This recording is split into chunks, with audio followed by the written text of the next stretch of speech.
અંબાજી ભાદરવી પૂનમના મહામેળામાં દર વર્ષે લાખો પદયાત્રીઓ મા અંબાના દર્શન માટે પગપાળા પહોંચે છે। આ યાત્રાળુઓ માટે માર્ગમાં વિવિધ સેવાભાવી સંસ્થાઓ અને વ્યક્તિગત સ્તરે વિવિધ સેવા કેમ્પો યોજાય છે।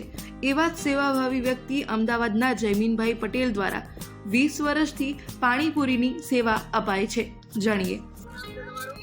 જયમીન પટેલ,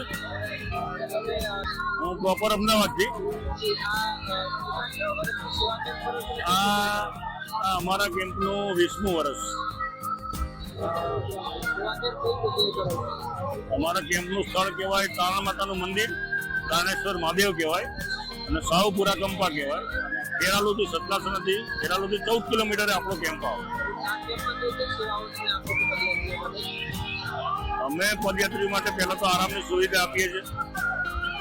24 કલાક ચા, કોફી, નાસ્તો, બેબી ફીડિંગ કરવું હોય તો એના માટે એક રૂમની વ્યવસ્થા પણ અમે રાખી છે।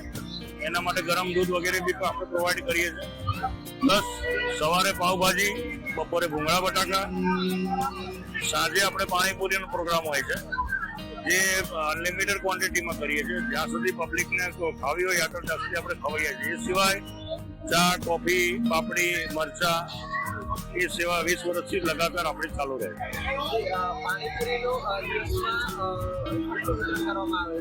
પાણીપુરીનો અમારો આ વર્ષનું ટાર્ગેટ છે મિનિમમ 1.25 લાખ પકોડીથી ઉપર જવું। હજી પણ 1-2 દિવસ બાકી રાખ્યા છે। 1 દિવસ અમે વધારે ખેંચી રહ્યા છીએ। અત્યારે 1 લાખ પકોડી અમારી પૂરી થઈ ગઈ છે।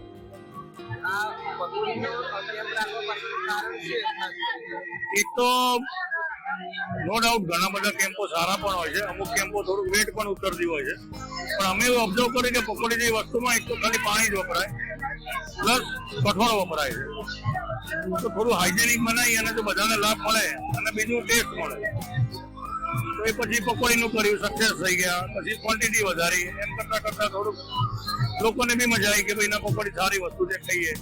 હવે ઇન્ટુ બ્રેકેટ અમારો કેમ ભાજીપાવ પકોડીના નામથી જ ઓળખાઈ રહ્યો છે।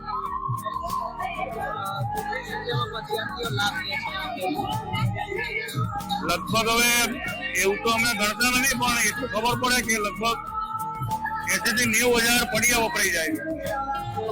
અને પેપર ડીશ જે આવે છે અમારી, જેમાં અમે ભૂંગળા બટાકા નહીં કરીએ, એ લગભગ 40 હજાર ડીશો વપરાય છે।